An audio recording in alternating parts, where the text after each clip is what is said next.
Hello' everyone, ভালনে সকলোৰে? আজি মই আকৌ এটা ৰেচিপি ভিডিঅ' লৈ আহিছোঁ।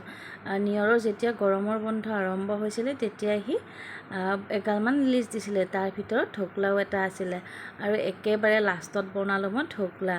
আৰু তাৰ বাবে এয়া বেচন, চেনি, নিমখ অকণমান, বেকিং চ'ডা লৈছোঁ। মোৰ ওচৰত ইনো নাছিলে আৰু লগতে এয়া ৰিফাইন পানী গ্ৰাইণ্ড কৰি লৈছোঁ আৰু শেষত মই অকণমান হালধি গুড়া দিছোঁ। সেইখিনি দিবলৈ পাহৰি থাকিলোঁ।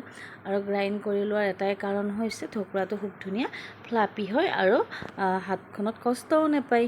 হাতেৰে মিক্স আপ কৰি থাকিবলৈ মই অশান্তিও পাওঁ।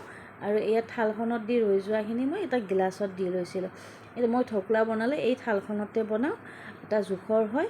আৰু যি গিলাচটোত যে দিছিলোঁ সেইখিনি আকৌ মই এটা প্ৰেছাৰ কুকাৰত পানী অকণমান দি ষ্টেণ্ডডালৰ সৈতে আকৌ তাতে দি দিলোঁ। প্ৰায় 20 মিনিটমান পিছত এয়া টুথপিক এডালৰ সৈতে খুচি চালোঁ, লাগি অহা নাই, মানে আমাৰ ঢকলা প্ৰায় ৰেডিয়ে হৈছে। আৰু এয়া চাওকচোন, অকণমান আজি মোৰ কাঁহীখনত লাগি ধৰিলে, জানো কি হ'ল, তেলটো কমি থাকিলে চাগে থালখনত। আৰু এতিয়া কিউব আকাৰত ধুনীয়াকৈ কাটি ল'লোঁ আৰু গিলাচটোৰখিনিও গোল গোলকৈ কাটি ল'লোঁ। চাইজটো দেখিবলৈ ইমান ধুনীয়া নহ'ল, আজি মই দৌৰা দৌৰিকৈ বনালোঁ। এয়া পেন এখনত অকণমান মিঠাতেল, লগতে এয়া দিছোঁ সৰিয়হ। ইমান যে ফুটে নহয় এই সৰিয়হকেইটা, ঢাকি দিছোঁ দেই। আৰু এয়া নৰসিংহৰ পাত, জলকীয়া অকণমান ভাজি উঠি তাত মই নেমু চেপি থৈছিলোঁ, নেমু দি দিলোঁ।